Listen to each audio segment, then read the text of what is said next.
Next, we're going to welcome in Tyler Wall and Ryan Wilson. Plenty of you guys actually had the chance to meet and work with these guys doing two-man last year.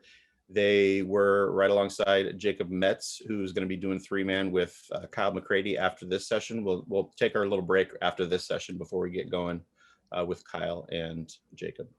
So Tyler and Ryan are both currently in the Northwest League.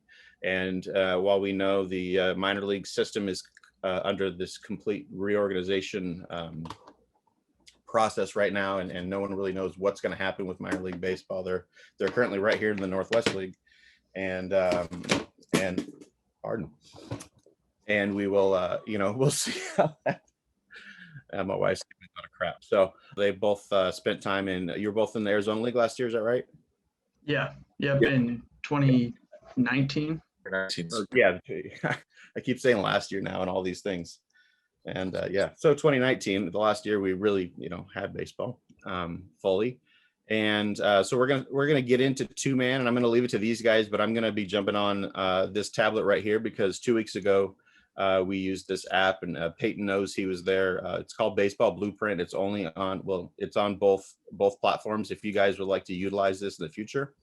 But the format that I guess I'm using, I think it's the clipboard version or whatnot, is only available on iOS. So if that's something that would help you, and because that might be a great app actually for like a pregame or something like that, or a post game, even if you guys are talking out mechanics or something before or after the fact. So I'm going to be sharing from this tablet over here. I'm going to turn off my camera and then be sharing from this tablet, and I will be drawing out some certain rotations as Tyler and Ryan get going here. So and we're just gonna kind of really just take it down because so many of us are going to be really rusty heading back out on the field. A lot of this is ingrained in us, but it's really something we need to go over again. So we're just going to get started really with some responsibilities and then move into some rotations from there. So yeah, how you doing, Tyler? How you doing, Ryan? I'm good. How are you doing? I'm doing all right, man.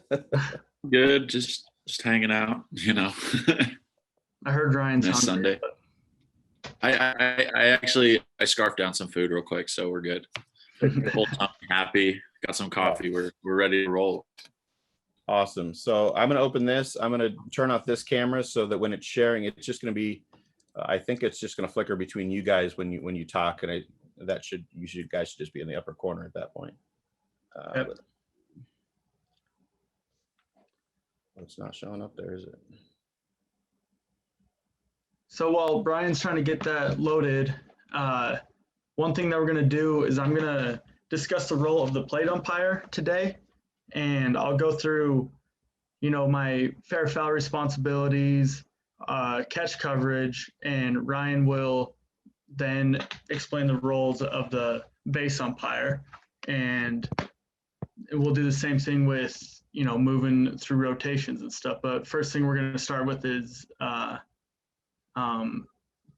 we're going to start, and obviously as plate umpire, that's pretty self-explanatory. You're going to be behind home plate, and Ryan will then give his starting points, and we'll get rolling. So we ready to go, Brian? Yes, absolutely. Hold on, is there any echo at all? No, good now. Okay. It's good on my end. Okay. Yeah, and I'm getting no lag either, so I think we're good on like production. Sounds good. All right. So I'm just going to stop my video, so we're just sharing, and it should just go between you two. So perfect. So I guess starting off with no runners on base for fair foul. As a plate umpire, this is pretty basic. We all know this stuff, but fair foul is some of the most important stuff that we're going to go through, so we're just going to hammer through it. As a plate umpire, down the third baseline, doesn't matter if we have runners on or not. You've got everything down the third baseline. With no runners on, I'm going to have everything up to first base. Not touching first base, but up to first base.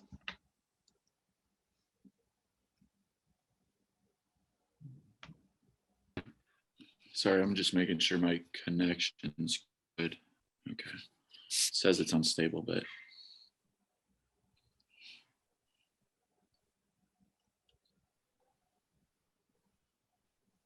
Ryan, you want me to go over some of the base stuff right now while you're getting that figured out?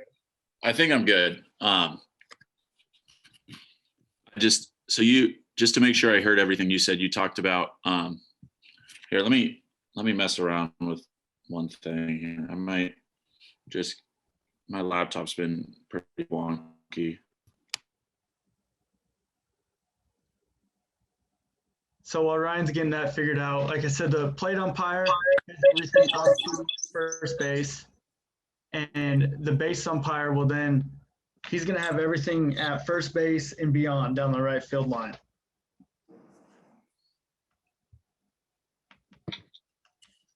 Okay, how is that, guys? Is that better? Yes. Okay, cool. I'll run the Zoom meeting from my phone then. I think that's just gonna be better.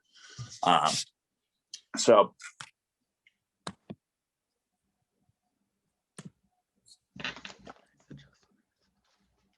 where should I take it from, Tyler? Sorry. I just went over your fair foul. So I guess we could discuss your starting position, your distance behind first base, and relative to the first baseman and all that stuff. Yeah. So just for the sake of this diagram, I'm out in the grass, but I will rarely ever set up in the grass. If in relation to the fielder, I typically want to be 10 to 12 feet behind the first baseman. That's the normal position. And then as he moves forward or backwards, I essentially have a rope tied to me that just constantly is moving with him. So if he moves forward, I continue to maintain that 10 to 12 feet. But once he gets to the bag, I want to get I don't want to drift anything closer than 15 feet. So keep that in mind if he's playing in, anticipating a bunt, or something like that. If he backs up, I'm going to reduce that distance and probably be 4 to 6 feet, which is just so you're not taken out of the play, because if you maintain that 10 to 12 feet, you're going to be basically in like a rest position, ready to take bases. From there, that's general positioning before the play. So I guess then one thing we want to go over is outfield catch coverage. This is pretty simple, right? We're basically splitting a line from center field, from the outfield in. And me as a plate umpire, I'm going to have everything with the left fielder, and I'm going to have the center fielder when he's moving to left field, which really clarifies some of those kind of sticky situations with the center fielder, whether he's going straight in, straight back, any of that. I'm just going to give that all to Ryan out there. Yeah, as the base guy, if there's any doubt in your mind, if he's going like slightly to his left fielder side or in, just go. If it's trouble and you think you should take it, you 9 times out of 10, like err on the side of going out rather than coming in, because you going out, you're going to be a lot closer than that base guy, who's realistically, especially on like a blooper like that, is going to get to like the mound. So you're, as the base umpire, you're going to have a lot better, you're going to be closer and most likely a better angle. When it comes to judging a trouble ball, a lot of you guys know this. It should be based on if you see an outfielder turn his back and run towards the fence, if the ball is threatening the fence, if he is coming in hard and the catch will most likely be below his hip, or if you have converging fielders. So in any of those instances, you could be looking at a trouble ball. But also, just because as the base umpire, if you go out, the plate umpire, you're not only just taking the runner at that point, you're also getting any look that you can get as well at that ball. Because if we can have additional information, if a coach comes out, we're going to be in a much better place when we do a crew consultation. Yeah, and another thing I want to add on to something Ryan said earlier was, if there's any doubt, just go out. I know a lot of people might get mad. A lot of plate umpires might get mad at their base umpire, say, oh, you didn't need to go on that. And that sometimes that may be true. But one of the worst feelings is when you're a base umpire and you're thinking, should I go out or should I just come in? And you say, oh, I'm going to come in. And then you see that center fielder diving. And you're like, oh, man, I hope my plate umpire has a good look on it, even though I'm 115 feet closer. That it sucks. It totally sucks. I'd rather make my plate guy run than be coming in and have a big wide-eyed scared look on my face thinking, oh, I hope you got it, because I sure don't. So just go out and plate guys, you got to be willing to run. It's two-man. Sometimes it sucks. If it's real hot out, it's your second game of the day. I get it, but that's the way it is. It's a two-man system. You're going to have to go out, or you're going to have to take the runner around the bases, which is kind of our next thing. If Ryan does go out, I've got to take that batter runner, right? I have to take him around all the bases, including home. Obviously, Ryan will explain it. If he can get home later at the end of the play, I'll give that play up to him. But in the meantime, I got to take the batter runner to first base, second base, third base, and I have to count on taking a play at the plate from the inside of fair territory for a play at the plate unless my base guy is able to get back. Yeah, so if you do happen to go out, kind of the timing of what it'll look like is you go out, say the ball's threatening the fence, it bounces a couple times short, and then you clearly see the ball, and then it won't be threatening going under the fence, leaving the stadium, anything like that. At that point, you want to open up towards the infield again and drop step towards the infield and just start hauling tail back. You still want to maintain a knowledge of the baseball. So you want to be running, looking back, so you know where the status of the baseball is, because you should always know the status of the baseball.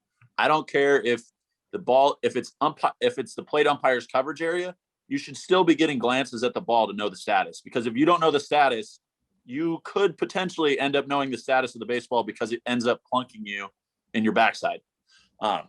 So keep knowing the status, and then you work down, and then you try to get your best positioning at a play at the plate.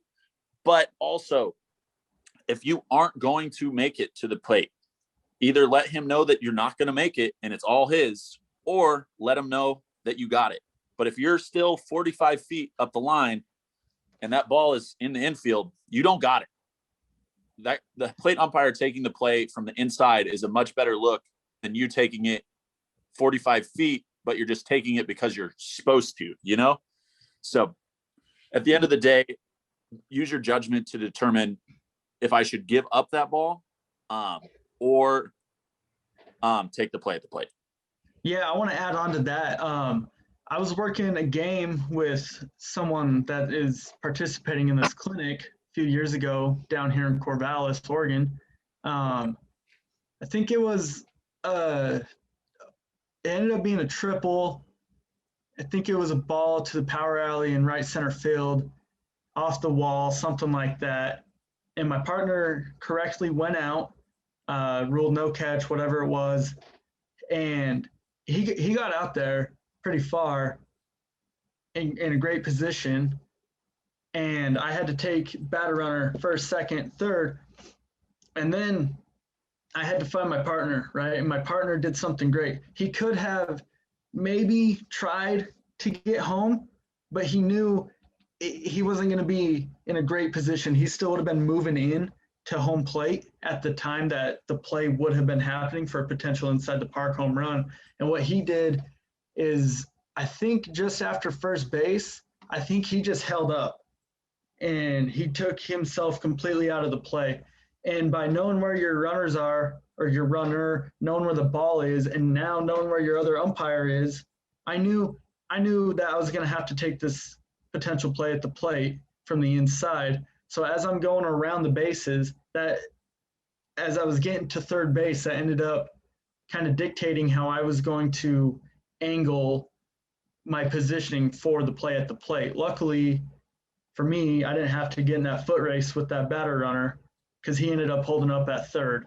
But like Ryan said, if you're not going to get there, if you're not going to get back, don't get back. It's not going to end well when you're trying to.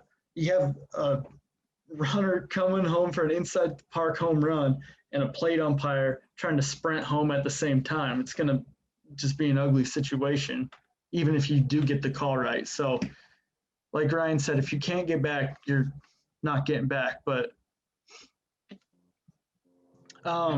before we move on to runners on, I want to go over some infield catch coverage real quick. Plate umpire, like we talked about outfield, or we talked about fair foul coverage going down third baseline. That plate umpire is going to have everything to the third baseman. Doesn't matter if he's moving in, out, left, or right. And he's going to have everything by the shortstop except for one catch. And it's going to be that shortstop kind of moving towards left center field, where it puts the base umpire in a great position to look when he's standing behind first base, and all he has to do is kind of open up and look towards kind of behind second base area. I'm sorry, guys. If I have fingers on the screen, that I'm trying to figure out. Okay. It'll work soon. Okay. And for second base, the plate umpire is going to have that second baseman moving in, and he's going to have the second baseman moving to left center field, because our base umpire is just not going to get a good look. If he's already behind everything, he's not going to get a good look at that second baseman coming in for a shoestring catch or something moving further away from him. And so that's where we're going to give that up to the plate umpire. And as for just for a ball hit to the first baseman, the only time that, well, I guess there's two situations where the plate umpire could have first base catch responsibility, and that's going to be the first baseman, again, moving towards left center field, away from the first base umpire. A general rule of thumb here is we're going to want to give that to our base guy, but you got to think, if it's going away from you and it's completely opposite of where you're going, he's not going to get a good look at it, right? So you're going to have to be able to make that call. And another one is that first base umpire maybe coming in for a bunt situation. If it's just coming in normally, plate umpire should not be touching that when the first base umpire is right there. But if it's like a bunt situation towards that area of towards the pitcher's mound, that real short area, probably 45 feet up the line maybe. And that's just a rough estimate. Don't hold that number like the absolute end all be all. But if that first baseman is coming in to catch a bunt that just kind of got popped up, the plate umpire can take that, and plate umpire is going to have almost everything by the pitcher. All these catches by the pitcher, which leaves not a lot of catch no catch responsibility for that first base umpire. Yeah, is that making sense for everyone on that one? I know that's kind of a lot of stuff to go over. Do you need Ryan to explain those catch no catch for the base umpire with no runners on? I think we're good on questions unless you've seen any in the separate Q&A section, Eric. The one small bit while Eric checks that, so in that kind of bunt, fair, foul threatening situation, as the plate umpire, if it's drifting, if the ball is more drifting towards the mound, you still need to maintain positioning on the line, because that ball could easily be hit by a glove or player, or it could roll towards the line, and then you need to be on the line to call that fair foul, because the base guy will not be able to help you at all. It is the plate guy's responsibility, but it's very easy to get sucked into that plate, and rather than moving up the first baseline, you move towards the baseball, because that's naturally what we do. So you're, instead of ending up being on the first baseline, you're going to be in front of home plate, and you cannot accurately call that fair foul. You sure can see it, but a coach is not going to like it. He's going to be like, how do you make that call if you're not on the line? Or at least that's what we always got yelled at pro school. If someone called a fair foul and you weren't positioned on the line, you would hear it. So, yeah. And for people who've heard me give talks or clinics before, one of the first things I always say is our most important responsibility once the ball is hit is fair foul. That's always it, because it doesn't matter. Or I should say it absolutely matters. The rules, the coverages, the mechanics, a lot of that stuff is very dependent on whether that ball was fair or foul. So like Ryan said, get on the line, get on the line. That's going to be our best spot to rule fair foul. So I think that's kind of the boring one, right? No runners on, pretty simple. So let's start moving on to a runner on base. Sticking with fair foul discussions.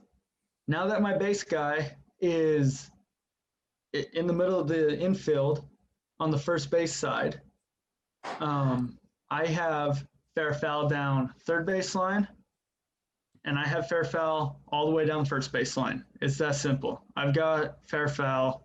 Ryan's not even thinking about fair foul anymore because it's not his call, not his call to make. As for outfield, let's do outfield catch coverage. This one's pretty simple. The plate guy the plate umpire has the left fielder moving to the line and the right fielder moving to the line, which gives everything else up to Ryan in the bases. So my catch coverage, you guys are familiar with, I'm sure, is the cone. So I have anything that is in that cone. And I should be taking all of those catches from the working area generally. So you will just be in that working area that we know that is basically that little box that starts with the extension of where you start at in the B or second base side of the infield. From there, depending on where the ball is hit, you are going to move accordingly. So if it is hit on the left side of the infield, you should move to, the left side of the field, you should move to the left side of the working area. And if it's hit to the right side, you should stay on the right side of the working area. From there, the only reason right now when the ball is hit, you should be leaving the working area is if that ball is trouble and is in your coverage area. And at that point, you should step up and get to that grass dirt line to get your best look at that catch, no catch, that home run, what have you. Once that happens and you make a ruling, drop step back into the working area and pick up your runners. Yep. Plate umpires.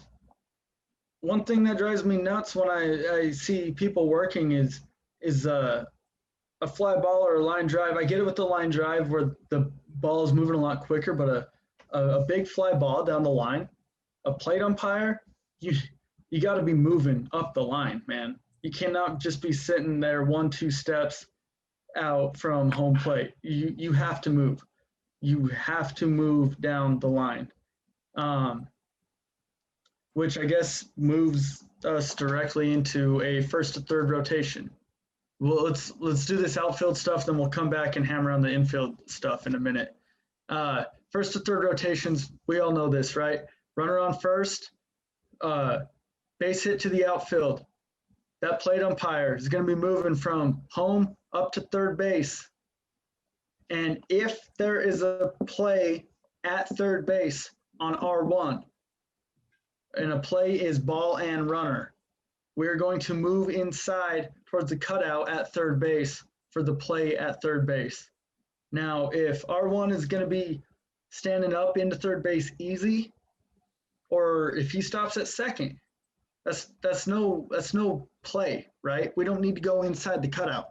We're going to stay outside in the library where we're reading this, right? We're going to be moving up to third base, thinking, okay, do I need to get in or can I stay outside? Once you know you're going to have ball and runner, that means we're going to have a play. That's when we get inside to the third base cutout and get ready for that play. And we're going to, again, keep our chest to the ball. Like, that's going to be a big, big theme, not just two-man, but anytime you're umpiring, 1, 2, 3, or 4, or 6, chest to ball. You got to know where your ball is. And when that ball comes in, whether it's from left field, center field, right field, we're going to kind of square up. We're going to let that ball turn us as it's going by us into that base. And that's when we're going to square up for that play at third base. We don't want to get too far in there too early. We don't want to be late, but you have to time that up right so you can come in to the cutout and get ready for a play at third base. So while Tyler's doing that, I'm honestly not doing a whole lot. So as I said earlier, that ball's hit to the left side. So we're going to move towards the left side of the working area, kind of the top end of the working area, on the left side. And from there, we are just checking runners' touches at this point. We don't have a ball and runner, so we're just looking at the ball, checking over our shoulder.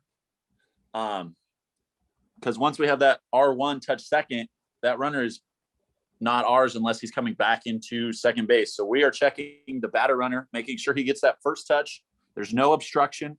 There's nothing funky going on. And then we'll just watch him come into second or stay at first. If your home plate umpire is taking the guy into third and has the play, you now move back towards first because that is your only runner at this time in case of a back pick or anything like that. But be careful. You don't want to commit to first base too early because if you do, that runner may take off for second and now you're in a foot race with the runner. No offense, but all of us are going to lose a foot race to the runner as we move up levels. Those high school varsity guys are fast because then you're going to be seeing that play from the backside and you're not going to have a good angle. So make sure when you are dropping back that runner is committed to staying in the first base area rather than trying to get that extra bag on the throw. So, the first to third rotation, a lot of people know, they say, yeah, I know it. This is kind of basic. But when a first to third rotation goes wrong by the umpires, it's like really, really ugly, right? So if I forget to move up to third, now Ryan has to take a play at third base, maybe a back pick into first base. Maybe he's got to go up to second base. Meanwhile, I'm not doing a thing at home plate. I'm just watching him run around. It's not umpiring, right? So, and this is good for a lot of guys who are trying to move up the ranks. You might be working with new partners and stuff, and you want to just do a really good job. One thing that's going to help when you're not working with the same guy or same umpire every day is when I'm moving to third, I'm going to let Ryan know. I'm going to say, hey, I've got third if he comes. Shout that out, man. People get a little timid with their voice out there. Just yell it. You yell that as loud as you can so you know he's got you. The players don't care. The fans don't care. The coaches don't care that you're yelling out there. Let your guy know that you've got third if that runner comes to third base. So right away, whether Ryan has looked at me or not, he is able to make an adjustment. If he knows that I'm there, I've got third base covered, he can start shadowing that runner like he was talking about earlier. And that's going to put him in a better position because sometimes the rotation, the first to third rotation isn't necessarily so we have a super good look at third base. The base umpire could get there. We know that. But it's so we've got a super good look at either the back pick at first base or the play at second. Because if Ryan has to cover all the bases right there while I'm doing nothing at home, he's not going to get a good look at the secondary play. And that's going to be the whacker, right? A lot of times the play at third base, it might be kind of wide open, but there could be that secondary play where that third baseman comes up firing. We don't want to put our base guy out of position. That's why we as a plate umpire are going to third base to take that play. And then the other thing, the equal communication from the base guy is visual. Your visual communication as the base guy is always, when that plate guy should be working up. So when you get a second, give that glance over your shoulder to see if he's there or not. You can't at the plate. So what? So if you don't check to see if your plate guy didn't make it up and he doesn't, and you didn't check, so then we have no one in position relatively for a play at third, and then one of you makes a call from far away because no one picked up the runner because we had a misrotation. Are you going to tell the coach, sorry, coach, didn't get a good look at that because my plate guy didn't rotate? No, you're not. You might you kicked it, but you can't say, sorry, my plate guy missed his rotation. No, you should take it on you to visually check if he's making it or not. He could have gotten hurt on the play, say, even if you work with him well. He's still, something bad could have happened. He could have tripped something. You need to see that he's not coming up and take the runner into third. Or if it's a hit and run situation, a lot of the time that plate umpire isn't going to make it up in time. So you naturally have to take it. It's just unavoidable. So that's also where the visual communication comes in. The verbal and the visual are huge in the two-man system. Yeah, and I want to add on to that one. A hit and run with R1 only is exciting as a plate umpire, which if you go back to your pre-pitch planning and you know that you got a base hit out there, you're going to move up to third base, right? Well, you're thinking that that. Now you see R1 going and you hear everyone yelling, runner, he's stealing, whatever, right? And then you see that batter smoke that ball, you got to go. You have to go. As long as it's not a fair foul decision. If it's just a hit straight into the gap or a one hopper to that right fielder, maybe, there's a good chance because that's pretty long throw. And now, if it's a left fielder, they might hold him up at second, but that right fielder, good chance that they're going to send that runner to third, and it's going to be coming in hot. So go back to your pre-pitch planning, right? That's how you're going to get there. I want to kind of transition to times that as a plate umpire, I will not be going to third base on a first to third rotation. And this one will be a ball down the right field line where I've got fair foul responsibility. Because what did I just say? Fair foul is our most important responsibility, because who cares if I rotate to third base if the ball's foul, right?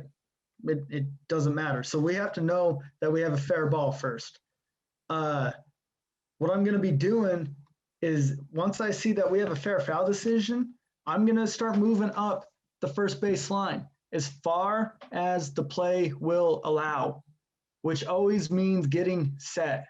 At the end of it, if it's one step, cool, you're set. If it's 10 steps, because it's a big looping fly ball, you got a chance to get some more ground up there. But what I'm going to be doing is letting Ryan know, hey, I'm on the line. And he should know, right? He's in the middle of the infield and he sees the balls hit that direction. He knows he's probably at least needs to be aware that I may be staying home. There's a good chance that I'm not moving up to third base. But you have to let him know, because maybe he forgets. Maybe he's thinking, okay, I'm just going to close in on this play at second base because I'm probably going to have a double. Well, I have to communicate to him. The communication, like he was saying, the base umpire needs to look back to see the plate umpire moving. I've got to let him know what I'm doing. Hey, I'm on the line. Now, conversely, if that ball is going down the third base line, I'm going to say I've got the ball, which means, hey, I've got this fair foul and I've got the play at third. So we can shorten that up, because we don't need to be saying, hey, I'm on the line and I've got third if he comes. Just say, I've got the ball. And he knows I'm going to be there. Pretty straightforward on that one, I think. But a lot of people mess that up. And it really should not be messed up, because if you're just communicating with your partner both visually and verbally, you're going to be set out there on those rotations. Ryan, do you have anything to add on those two, or should we go into some infield stuff? I say let's take the infield. Feel free to throw questions in the chat, guys. and we'll just keep moving through. And once we get those, we'll address them at a good stopping point. So, infield rotation. This one's fun. We talked about this the other day. Brian, Ryan, and I did. Some organizations, some associations teach one thing, right? If you have a runner on first base only and there's a ground ball in the infield, they're saying, hey, go to this side of the base or the pitcher's mound, do this or do that. But I can tell you right now, in the professional umpires manual, the college umpires manual, and at least in the state of Oregon, the high school manual has the plate umpire taking a play at third base on an infield rotation. A lot of people say, oh no, that's just a pro mechanic. It's not. It is not. It is at all levels. I'm from Oregon. I can't speak for the state of Washington. I don't know if the mechanics manual differs, but if you're an Oregon high school umpire, listen up. You are going to take a play at third base if R1 is safe at second base. Now we see this like a hit and run. Maybe hit and run to the third baseman, ground ball, R1 gets a good jump on it. He is safe at second base. Ryan out there calls R1 safe at second base. And now they're trying to get the ball to first base. And R1, who's at second base, is now going to third base. Okay, that is the plate umpire's responsibility. He needs to be communicating everything we just said on the outfield rotation. He's going to be telling Ryan, I got third if he comes. I've got third if he comes. He's going to get in there. And what this will probably do is end up allowing the batter runner, who if he is safe at first base, it might allow him to try to advance to second base. Now Ryan can take that play he's got the batter runner on all that stuff, right? It can help him at first base. It can help him at second base. But I know I've got to take R1 at third base if R1 is safe at second base.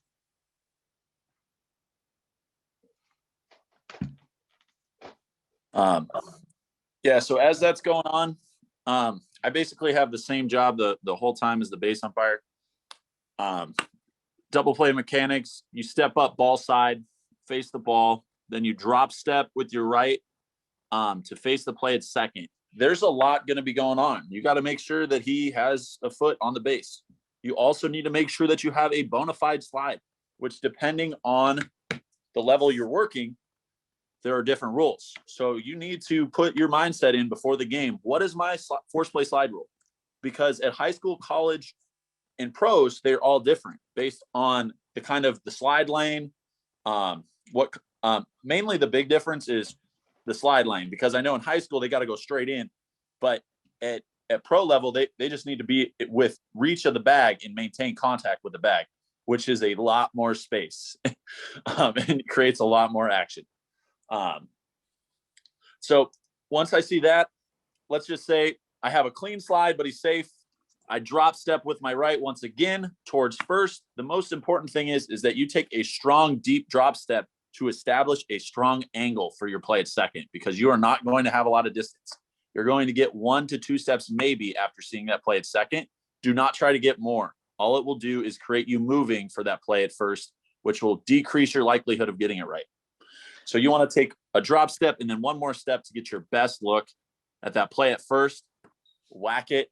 And then depending on the situation, whether it's safe or out, if he's out, you can now start working back to the working area, because you can relieve the plate umpire of R2. That is now R2. If he is safe, stick towards first base and stay with that play, because you still have R1 and you have your plate umpire taking or the batter runner, and the plate umpire has the runner at second. I want to add on to that. Ryan talked about don't try to get too far towards first base. What is the close play on a double play? It's always going to be the play at first base, right? Not always, but 99% of the time. So we don't need to close in at second base and get all anxious for it. We just take the step or two, like you said, get squared up.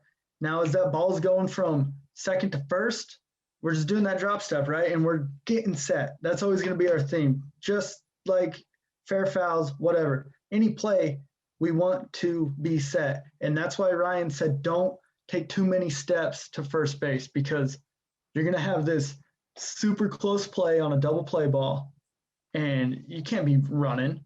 You cannot be moving for that. You're not going to get many steps. Well, we do our drop step and our crossover, and that's about it. And you're squared up for that play at first base. So, the other thing that come up now, and I think kind of people realize when we talk what we meant by coming up to third on a hit in the infield. This is, as Tyler said, the pro mechanic, the NCAA rules manual mechanic, and some other organizations. Some other organizations have you come out to the front of the home plate, watch for as the plate umpire, watch for the slide, and then you assist with the pulled foot in the overthrow at first. That is okay. That is your association. I will be doing the pro mechanic because that's what my evaluators want to do. Whoever's evaluating you need to do what they want you to do. If you agree with our ideology, but you do ours and they say you're not rotating how we want to, you're not going to get promoted to the next level. You need to make your evaluators and your assigners happy. At the end of the day, you need to do what they want. If you're able to get a resource of yours to somehow persuade them to change their mechanic, if you think whatever mechanic is more right than the other, all the power to you. But until then, I encourage you to listen to what your evaluators and assigners want, to the nitty gritty. If they say, tuck your convertible gamer jacket in, tuck it in.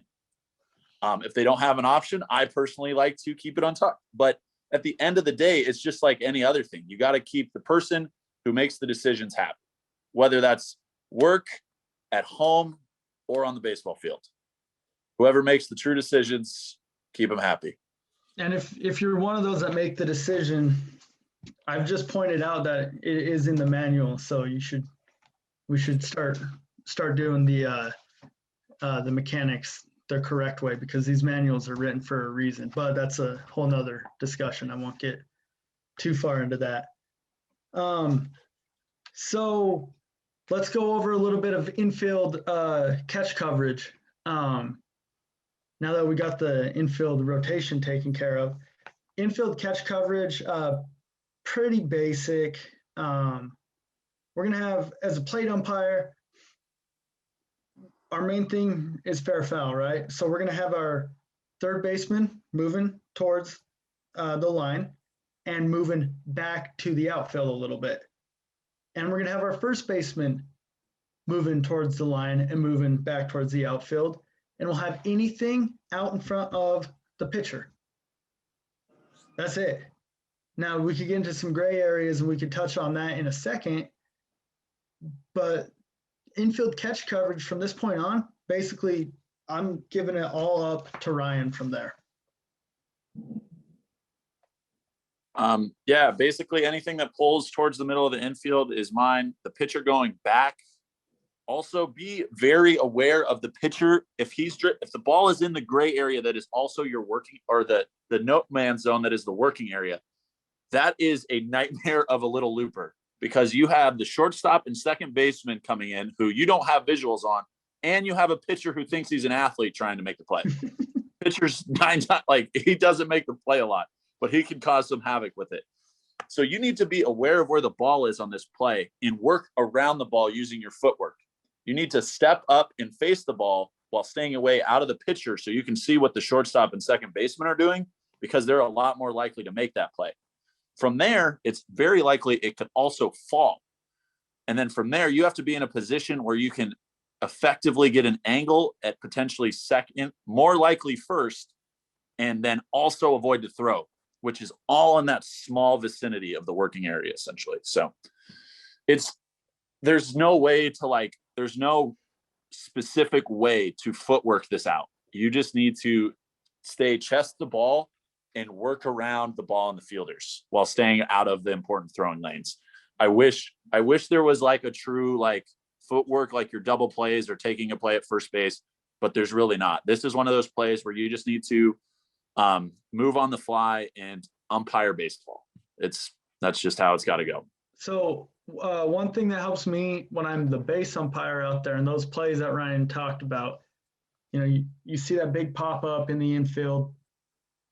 One of the first things I'll do once I know that it's going to be coming into my general working area where I'm at, first thing I will do is get my eyes on the pitcher. Because like Ryan said, they try to be athletes. We know they're not. If he's a good pitcher, we'll see him point to the air. He's pointing to his guys where the ball's at. Like they don't already know it's up in the air, right? So when I see the pitcher doing that, I know he's backing out of the play. So then the second thing I'll do is I will find if, let's say it's between shortstop and second base, I'll get my eyes on those two guys.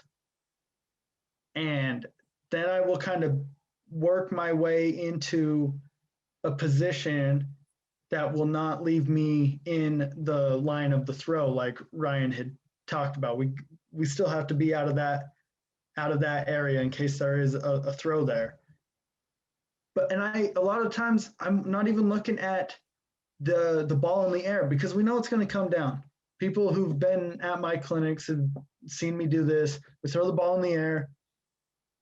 Can you guess what's going to happen? It's just going to come right back down like it always does. We don't need to sit there and stare at it while everyone is converging around us and now we're in the way. If we see that, get your eyes on the pitcher, see what he's doing. If he's backing out of it, find your shortstop, second baseman, see what they're doing.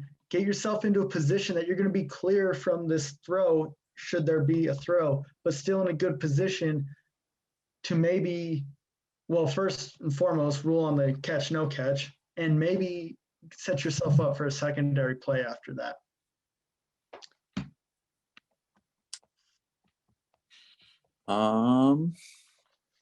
Want to go first and second now? In a second.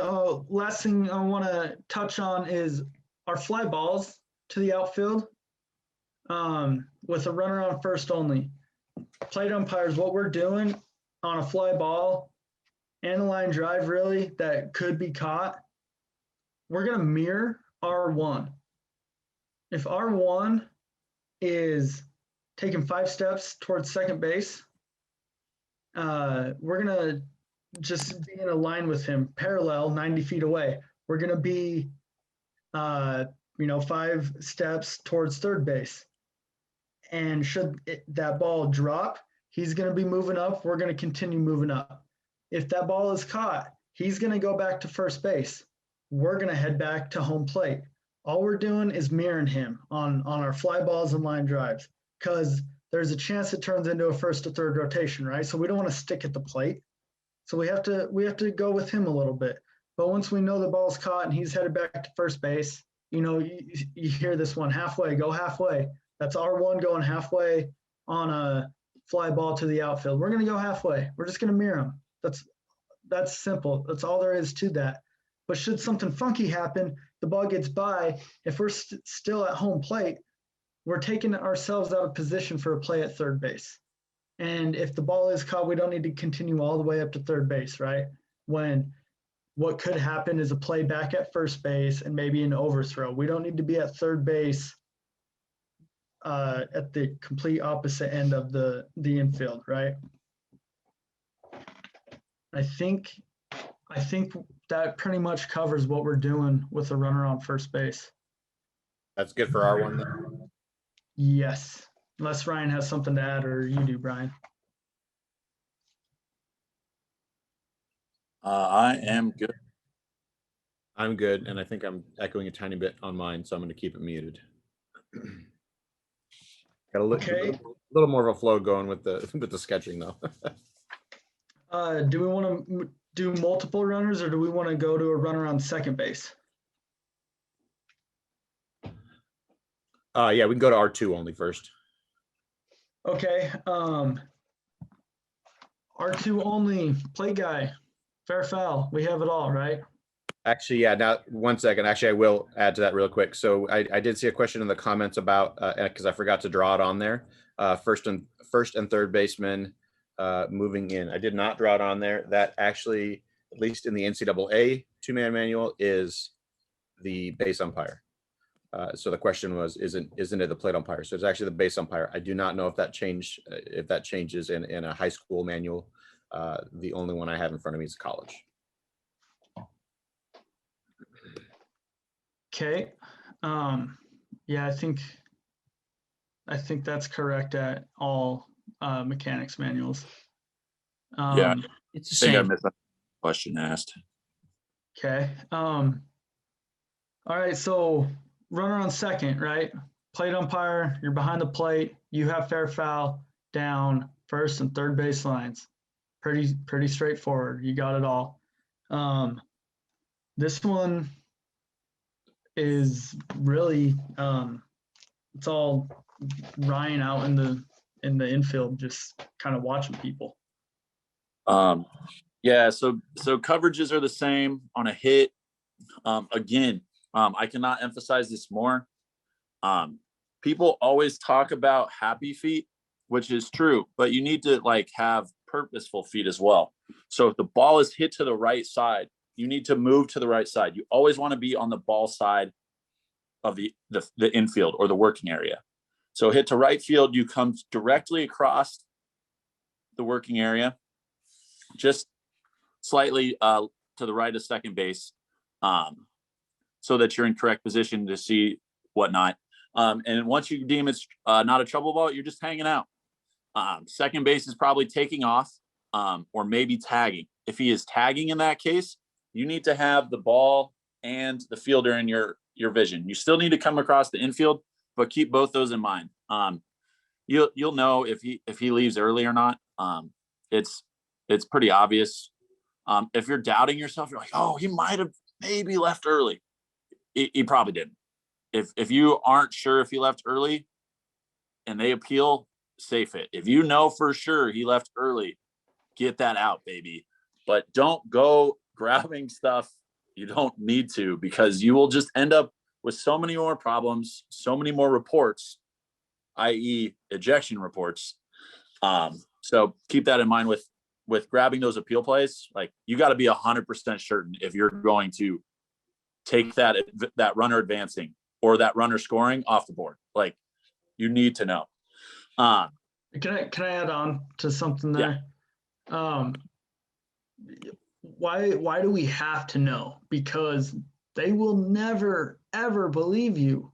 They will never believe you. He's got his most honest kid on the team out there, and he swears he didn't leave early. Like, you have to know. You have to know.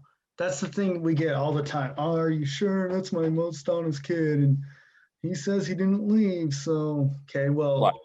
He'd never lie. Yeah, he never lies. Okay, that's why we have to know. Like Ryan said, you're iffy. Don't do it. If you know he's out, get the out. Definitely get the out. No one said he's lying. We're just saying he's wrong.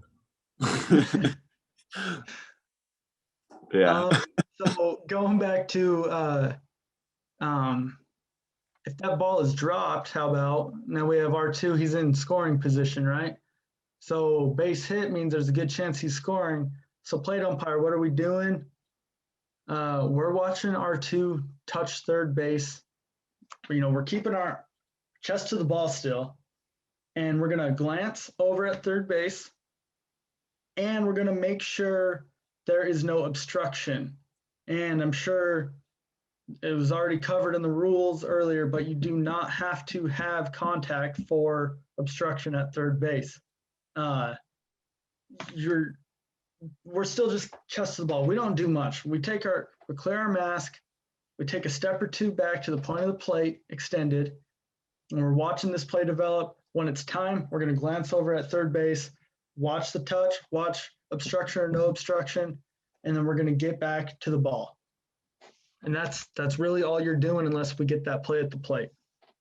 Yeah. So for base guy, it's similar. You're being on the side of the ball where it's hit.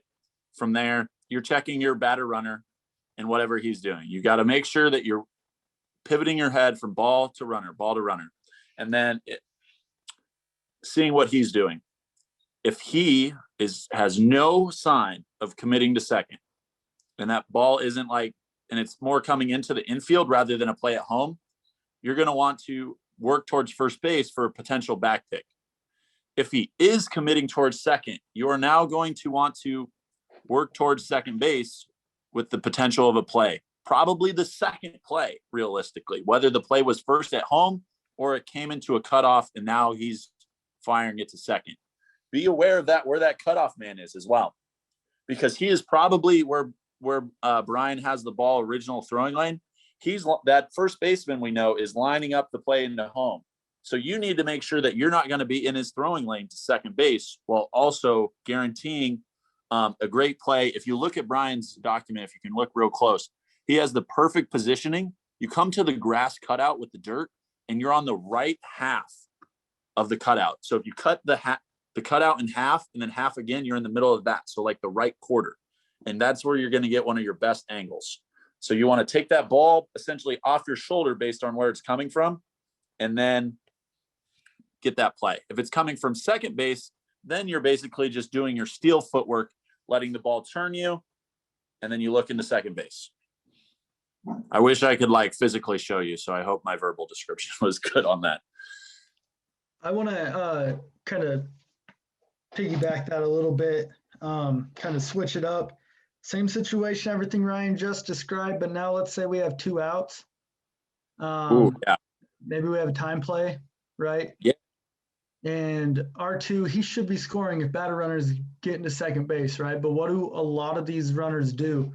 Once they know that ball's hit into the outfield, they go from sprint mode, oh God, I got to score, to jog mode. Heck yeah. And they're getting ready to take their helmet off, start celebrating with all their friends, right? If you see that, you've got to line this up. You need to take another step or 2 back, and you have to get into a position like you are umpiring this play.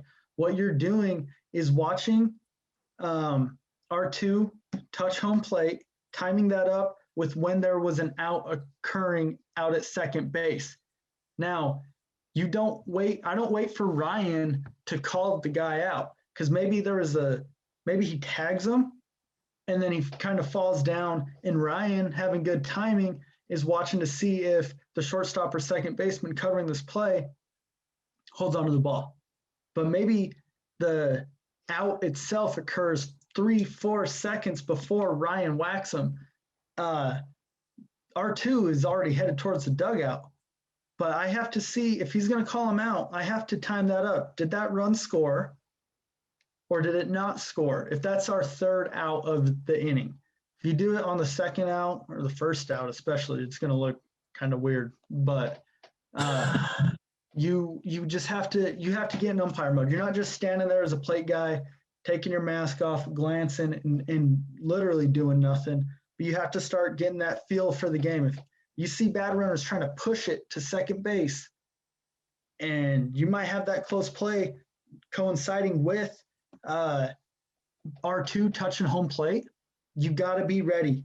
Be extended from a line from second base through home plate, because that's the best way you're going to be able to time up everything, just like that. You like those little hand motions. Very, very often going to get an argument out of this, guys. So if this is something, sometimes you might need to get together with your partner if you have something funky happen at second base. I had a play just like that my first year in the game in the Pioneer League, and there was a swipe tag, but then the runner also slid past second base.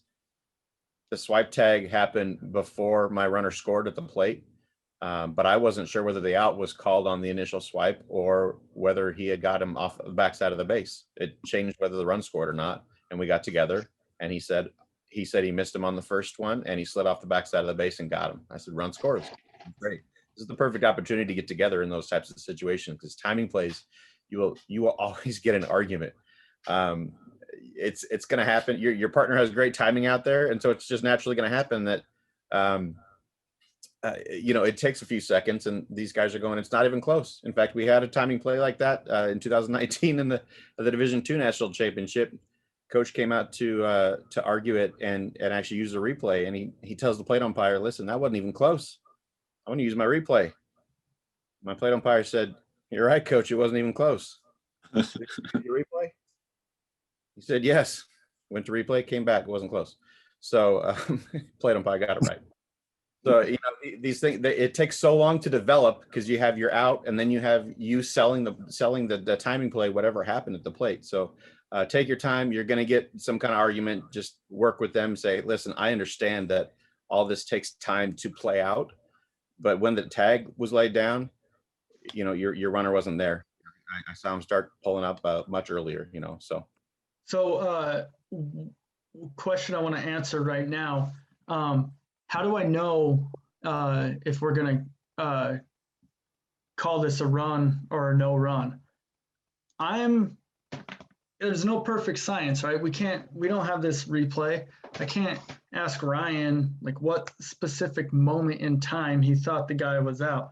If I see R2 or any runner coming and ready to touch home plate, and I see what I think is a tag, I'm going to clock that in my head. I'm going to say to myself, okay, this run does not score if Ryan comes up and calls the guy out. If he calls him safe, it doesn't matter because we don't have 3 outs yet, right? But if we have that third out happen, I'm going to have to use my best judgment. That's why we need to line that thing up. And Ryan's not going to give me a signal or anything like that because he's umpiring his play. He's not trying to umpire his play and give me a signal or a mechanic to say, hey, run, no run, whatever. I just have to use my best judgment. I have to see when I think that out occurred. And kind of like Brian just explained, you may have to get together because maybe he came off the backside. So initially, the run would not have scored, but then it was the secondary motion, the secondary tag, that's where we got the out. And that's why it does score. You just have to use your own judgment on that as a plate guy. Don't be afraid to get together on that because Ryan and I have maybe we pre-gamed something and a signal like, hey, he's going to take his hat off or something like that. And I say no run, and people start blowing up and Ryan takes his hat off and I see, okay, maybe he's got info for me. And then when we get together, before the coaches start yelling and whining, we're going to get together and he's going to say, hey, I know it looked like he tagged him out in front of the base, but he actually missed the tag. And it was a full second or two before he actually got a tag on him. So I don't know if that changes your decision, whether that run scores or not, but that's just some more information for you. So there's not a one size fits all for these time plays, but you just have to use your own judgment on it. And that's why we got to line it up, get a better view of the whole field. That's why we back up a step or two and just try to line it up at the same time. Hope that answered that question. Well, unless there's like questions, let's go first and second and talk about more so the runners tagging up situation. Okay. R1, R2, less than 2 outs. What are we thinking? This goes back to our pre-pitch. We got infield fly situation, right? And whatever you guys' mechanics are, however you want to do it, you do the thumb, you point to your hat, whatever. Be on the same page with your partner. R1, R2, pre-pitch, if you have less than 2 outs, there's a good chance for an infield fly situation. But that's a rule. All that stuff was covered. Let's go into the mechanics of it. Ryan's in the middle of the infield, right? So me as the plate guy, I've got fair foul, all of it for myself. We're going to have the double tag. Communicate that one. A lot of people will do this or point, whatever. Again, be on the same page. If we have a fly ball to the outfield that does not draw me up the first base line, it's similar to a first to third rotation. I'm going to take R2 if he tags and advances to third base. And again, I'm going to be moving up the line, saying I've got third if he tags. So Ryan knows that he doesn't have to cover third, cover second, cover first. I've got third if he tags. Now, he's tagging. We got ball and runner coming together. That means we have a play, right? So now I'm going to bust into the cutout, just like we did with the first to third rotation. And I'm going to have that play on R2 at third base. If he's getting to third base, maybe it's a deep, deep shot to right field, and it's caught at the wall. You're going to want to initially start moving that way. As you get more experience, you're going to realize right away that there's no chance there's going to be a play at third base and you can retreat home, but you're going to be moving up that way. And you're saying I've got third if he tags, but remember, we only enter if we have a play, ball and runner. Once we know we're not going to have a play, we get back to the point of the play because you have no business being at third base at this point. And for the tag up, that's not your job, plate umpire. You're not watching R2 or R1 tag up. That's not your deal. You're going to let your base guy do that. He's got to work. He's got a lot of stuff to do out there. Yeah, so I have both R1 and R2 tagging. So the ball's hit to the right fielder. I'm coming across while maintaining in the working area to get ball side. And from there, I need to open up to where I can see the ball and both runners. Ball's caught, make sure they tag. Awesome. R2 takes off. You don't worry about, the only thing you were worried about for R2 is if he legally tagged. After that, you give him up to your play guy. And you were worried about R1 coming in to second.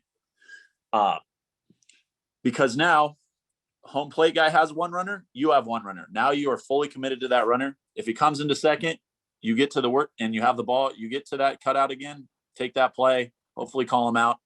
If not, what the runner is doing dictates where you're positioning yourself. Again, if he maintains near first, you work back towards first base and be ready for a back pick.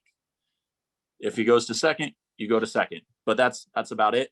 Once Tyler releases R2 that's now at third to you, you now need to split the difference between your runners, whether if it's between second and third, you're on the far left of your working area, shortstop side. If it's first and third, and Tyler has worked back home, you are in the middle of the working area, splitting your runners for any potential play.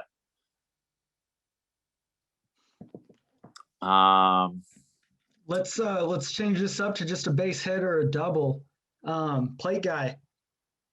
We know this isn't going to be a tag situation, or maybe you do think it is going to be a tag situation initially, so you start moving up. Once you realize that ball is down and not a tag up situation, just get back to the point of the plate. What are we watching? We're watching R2 round third base, touch third base, watch for obstruction. Then we're going to watch him touch home plate. If it's a deep shot and maybe R1 can score from this, same thing. We're going to watch R1 touch third base, and we're going to watch him touch home plate too. Ryan still got the rest of that stuff out there. Yeah, for this scenario, as the base guy, you're just getting to the ball side of the infield, plant your feet in.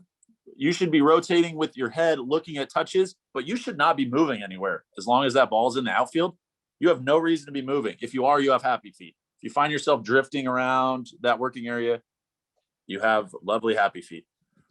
Try to really be conscious as you move up levels. First, worry about your touches, worry about your positioning. But as you get better and better, worry about being intentional with your movements. The more you're moving, the less efficient you're going to be. So just always be going to a spot. And if you don't have a spot to go, just be cognizant of where the ball is and your runners and just hang out. It's nice. Because I want to touch on one thing about first and second that is probably one of the most responsibilities on a base umpire is if the ball is hit down the right field line and the runners are tagging. Yeah, again, like a first to third rotation, me as a plate umpire, I have to worry about fair foul, right? If we've got that ball hit down the right field line with R1, R2, similar to R1 only, or R1 and R3. We'll touch on that in a minute. I cannot get to third base for the double tag play of R2 at third base. I've got to take fair foul. I'm going to move down first baseline as far as the play will allow, get set, make your decision, fair, foul. And if it's fair, you've got to get home. If Ryan's got other stuff, maybe the ball was dropped, maybe it wasn't dropped, whatever, that really comes down to Ryan. But you as the plate guy have got to get as far as the play will allow, get set for your fair foul call, and you're not moving up to third base. It's just that simple. You're going to go home. Yeah. And from there, Tyler is not helping. He can't help at third. You now have the tag of R1 and R2 as well as the play into third. Also, any other play on the runners, but you are now taking responsibility for that potential tag up and then play into third. So if it is hit down that right field line, you'll once again move to the ball side of the working area. And from there, you need to see what's going on. You've seen this guy. You've had this guy a few times. You know he's got a good arm in right field. They actually put a quality player in right field. And so he's got an arm, so you might have a play. So from once he makes that catch and you have a confirmed catch, you need to start working towards third with that ball. And you're going to let that ball turn you and then take that play into third. You're not going to get good distance on this. So what matters is a good angle. You're going to probably be a couple steps outside of the working area where you take this tag play into third. And you should also be very aware of how the ball is thrown. If the ball is thrown up the line more towards the outfield or the backside of third, you are going to want to more be towards the grass dirt line so you can see that swipe tag area, trying to get the best angle you can. And if it's towards a normal throw or towards the home plate side, you're going to just stay in your normal area where Brian's indicated near the best in the infield. If we have R1, R2 and a fly ball hit down the left field line, just like R1 only, I've got the ball, right? I can move down towards third base, get set for a fair foul, and then later enter the cutout if R2 is indeed tagging going to third base. So again, I've got the ball. We want to get that communication going. Those two plays are very similar as the plate umpire. What you're doing when you're giving it up, when you're taking right field for a fair foul, and then going back home, and when you are going up towards third base and then continuing with your play at third base. Those rotations are very similar. Is that cover for R1, R2? We good on that, Ryan? Yeah, let's keep rolling through unless we got some questions or chat. I think we're good. So Yeah, we're all clear. Let's jump to R1, R3 because this is one of our last rotations. 1 sec, I see one question in there. So to clarify, are we saying base umpire has the tag play on an appeal? Yes, if you're talking about the situation, I think this is Chris. Yeah. If you're talking about, yes, your base umpire has that appeal play at second, if that's what you're talking about. Or were you, I guess I'm wondering if he's talking about the situation where the first the umpire is going up the first. It's not ideal by any means, but that's the two-man system. It's imperfect. You got a lot of responsibilities. You're kind of stretched thin, but that's just what we sign up for. When you hear about the three-man system after this, if you're tuning in with Jacob and Kyle, like it's pretty sweet how much is covered and like how effective it is. So let's go to R1, R3. We talked about the infield rotation with R1 only. We do not have an infield rotation with R1, R3 because we've got a runner at third base. This is pretty straightforward. If you're the plate umpire, ground ball hit. If it's a fair foul decision, we're on the line, right? If it's not a fair foul decision, you're clearing your mask, stepping back, and watching R3 come home. If it is a base hit to the outfield, we are doing the first to third rotation. And what we're going to be doing as a plate umpire, moving to third, R3 is going to run past us, so we're going to be out in the library. R3 is going to run past us. You time that up, all the while keeping your eye on the ball, chest to ball. You're going to watch R3 touch home. You got to look back and see that he touches home plate. And then you've got to let your base umpire know, hey, you've got third if he comes. I've got third if he comes, Ryan. So if R1 is going to third base on that play, I've got the play there. I look back to watch R3 touch home plate. Now I've got a play on R1 at third base. But the infield rotation is off. It is off on that. Outfield rotation is still a go. Let's do a fly ball. We've got the tag up situation. Ryan has had all of our tag ups so far. He's watched R1 tag up. He's watched R2 tag up on all these situations we've gone over. I, as a plate umpire, watch R3 tag up. We have a fly ball, center field. It is my responsibility. Where I want to go is, everyone knows this term, third baseline extended. I want you to get used to a term or learn a term called catcher's box line extended. You see that back at the catcher's box.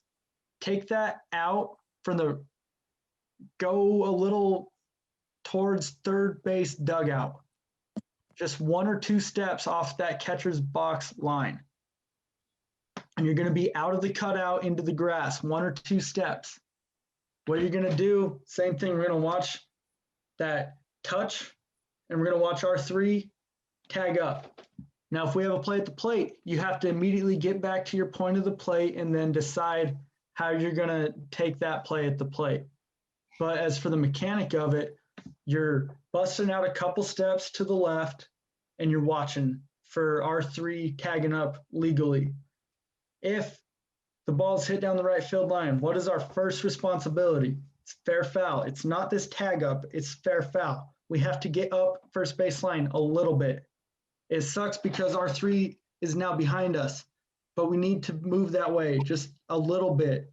Once we see that it's a fair or touched on foul side, but caught, we give our point, whatever side. And then once we know we have a catch, we're getting our eyes on R3 and we're getting back to the point of the plate. Same thing, moving up third baseline. If it's a ball hit down the left field line, we're moving up the line. This might suck because R3 is right in our way. He's ready to tag. He's standing on third base and you're watching for a catch down third baseline. You have to stay on the line and make sure you've got to look at whether that ball is fair or foul. If it's caught, you just drop step, come back towards the point of the plate and get ready to umpire your next play. For the base guy, we have a very similar responsibilities here as R1 only. We're hanging out in the working area. We have R1 touching second, and then we assume by visually checking, okay, cool, Tyler or whoever your plate umpire is, okay, he's got third, we're good. So we have the batter runner and watching him touch first base and then going into second potentially. If we do have, say, a tag play where R3 thinks he can score but does not, so he starts working back to second, we third on that first play back into third. So you need to be aware of that. After that, you give that up, but so be cognizant of that back pick into third. So you need to just know the status of the baseball and work towards the third base side of the working area. And since you have multiple runners, you can't get very close. But again, angles. Use your best angle to get that back pick into third. And then if that first play doesn't happen, you give it up to Tyler for the rundown and you take all other runners. Yeah. Those are fun. You gotta be able to move up and down the line with them, staying out of the way of a throw, watching out for those runners, watching for obstruction. That's a big one. A lot of these guys are going to get in the way, especially if this rundown gets prolonged and you start getting these fielders down there that are not necessarily paying attention to where their runner is, you may have obstruction there that you have to call. But like Ryan said, if we've got that rundown and multiple runners, I've got to take that as a play guy. I have to take it between third and home. He's got other responsibilities. We can't, it's unfair to us just because we have plate gear on. A lot of guys think, oh, I'm the plate guy. I don't need to be doing extra running. Maybe once you get to a high enough level, you can say that, but we're not there. You're going to have to run in your plate gear. Like, you got to get that rundown because Ryan has his own work to do. I can't expect him to help me to get half of my rundown and potentially all of his rundown, right? So you got to be able to run. You got to be able to work out there. And I know we've kind of jumped around with some of our starting positions with runners on first and then first and second. And now we did R1, R2, and now R1, R3. The beauty in that is a lot of these other situations, our responsibilities are the same. So what I mean by that is if we just go to R3 only now, we've really covered all these responsibilities when we talked about R1, R3. Same thing, plate umpire. When we have a fly ball, that's your tag up. Same position to go. If you have a fly ball down the right field line, fair foul is your responsibility. So you're not going to be able to get a great look at R3 tagging up, but you still have to get home for the play at the plate. And you still have to make your best effort to look at third. But do not ever take your eyes off that catch.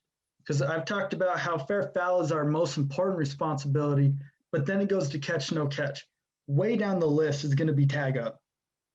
You're going to feel like a doofus if you see that he touches the ball in fair territory, you point it fair, and now you're looking at third base, looking that way, not watching, and then you see the ball was dropped, right? Because you still have that catch, no catch. So don't get too antsy on these tag ups. And I know that's something I've struggled with in the past. I see that it's touched, I'm looking that way. I don't know what the hell happened out there, but I know he tagged up. Doesn't matter if he didn't catch the ball, right? So don't get too eager with that. Now, moving up third base line, if it's a fly ball down left field line, same thing. You still got to get that tag.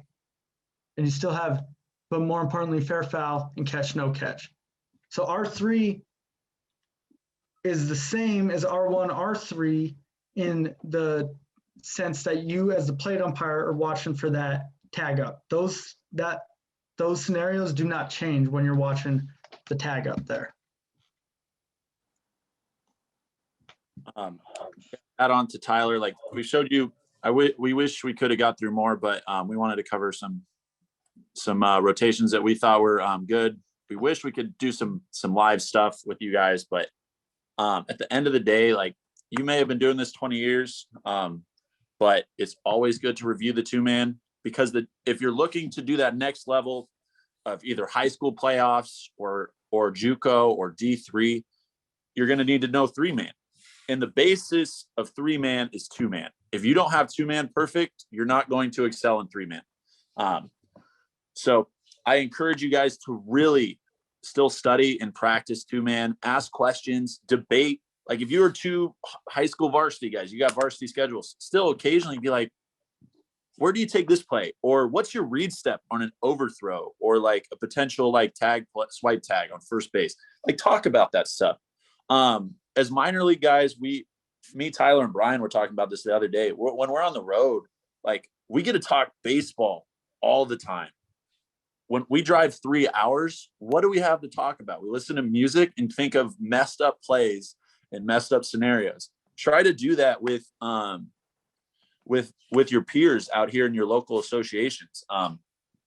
If you had a weird rule, I know you want to wind down and you need to get home, but instead of just saying, oh yeah, I'll look that up when I get home, set a reminder somewhere in your calendar or an alarm, because I know I've done it too. Like, oh, when I say I'm going to look up that rule later, I just forget. Like you're on to the next thing. You're worried about work the next day or what your kid's schedule looks like or another commitment. like make the effort to really like take 15 minutes out to like find that rule book, or text a mentor or that guy that you know is just a rules expert. I encourage you first to try to find it yourself, because getting in the rule book yourself will increase your rules knowledge way more than always relying on someone else to answer your questions. But trying to, as not only practice on the field, but be a student of the game off the field will improve your two-man ability and your just umpiring as a whole. Yeah, I agree. I think the biggest separator is, and kind of touch on what Ryan said with our discussion with Brian, was you start moving up, you're going to see faster baseball, right? MLB baseball is the quickest baseball in the world. It's a little bit quicker than AAA, than AA, than high A, and so on, all the way down to freshman level high school baseball or Little League, right? But one of the biggest separators is the work you're doing off the field. It's not just seeing those pitches. It's your willingness to get better. Maybe you stay 5-10 minutes after the game and look up that rule right there. Look up that mechanics question that you had right there, or text that person right away. Don't forget to do it, because the more you're active in it, and active in the sense of off the field, not just, hey, I showed up for my 4:30 game, we worked it, we got the hell out of there, I'm home. Like, yeah, it's good to get home, and not everyone has the ability to go out to the bar with other umpires or whatever, but if you can, that's where you're gonna learn quite a bit about umpiring, when you're able to pick the brain of someone at a higher level than you, and you can sit there, and it's fun to tell war stories and all, but when they can teach you something meaningful, whether it's at the bar or not, or dinner or whatever, just before you leave the parking lot or in the locker room, soak that in. That's where you're going to get better. It's not just the game. It's that immediately after the game, how are you going to try to improve on that last game? Absolutely. Thanks, guys. Appreciate you both. Like they said, a lot of this stuff, especially the R1, R2, so much of the same stuff applies with bases loaded, with exceptions that you guys know very well of. Obviously, you're not going to rotate up to third on a fly ball situation with bases loaded. And so many of the other situations, like you said, R3, you've already learned the basics of that. You get that. And so understanding the basics and really going through those are, reading the comments, really, get those ingrained in your head again, because we've all been, I'm well aware, guys. I know your number one game getter, game worker in 2020 for NBUA was 5 games. Especially here in the Northwest, we're just going to be slower to get going. So let's make sure we're not rusty. Rewatch this. We'll be posting this again, and I'll add some more to the comments and stuff like that. If we see some great comments here, we'll just add some to the the copy of that, so that we can answer some questions. But we're always available too, and you can always be asking us questions. You can shoot us questions at our email, which we'll throw there later today. But we appreciate you guys so much, and good luck to you as we. I don't know if you're sticking around or not to watch, but if you're leaving, good luck to you and thank you. But thanks for your time, guys. Appreciate it so much. Thank you for having us. Tyler, Ryan, nice job, guys. Hey, one question came in. They want someone wants an opinion from a professional's perspective. Is there a preferred mechanic about calling balls? Yeah, for strike, there's a mechanic in the verbalization, but for balls. Just be able to bark it out, man. A lot of people don't feel the need to call balls if it's pretty outside or whatever. Everyone wants to bang that strike real loud, but don't be afraid to bark out a ball call. Use your voice as much as possible when you're out on the field, whether it's pro ball or high school ball. Yeah, right. A lot of people. Yeah, with your ball and your strike call. I don't have any physical mechanics for my ball call. I just really make a good effort to stay down, because sometimes if your timing isn't good and you think about calling a strike and then calling it a ball, you come up a a little bit, and then like any real good coach can tell that you almost called that a strike. So avoid that mechanic. Yeah, you wanted to. You wanted to.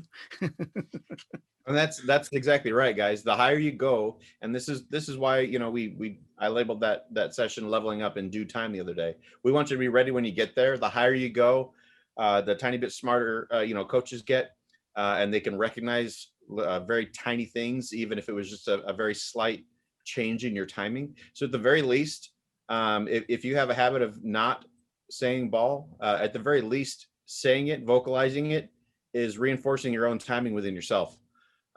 So it you know, whether I know a lot of guys act that way, or not act that way, but, you know, choose to not vocalize that. But at the very least, you are helping yourself out in being able to just make your timing that much more consistent. Yeah, no, Yeah. I do that. Just to butt in, is the closer the pitch is to a strike, the louder I say ball. And if it's obviously super outside or something, I'll say ball long enough so the catcher and the batter can hear me, but no louder than that. It's a timing thing for me, just to help my timing. But that's a piece. I think Your brain and that timing down in your brain. Right. I think, you know, if you have that little flinch because your timing got kind of quick, and maybe someone yells out, hey, where was that pitch? Don't be afraid to bark out that it was in the ball zone. So that way they know right away where it was. I'm joking. Don't do that. But the people that you're going to want to learn the most from are Jacob and Kyle, because they're at a much higher level than Ryan and I are right now. So they know a lot better about dealing with balls and strikes.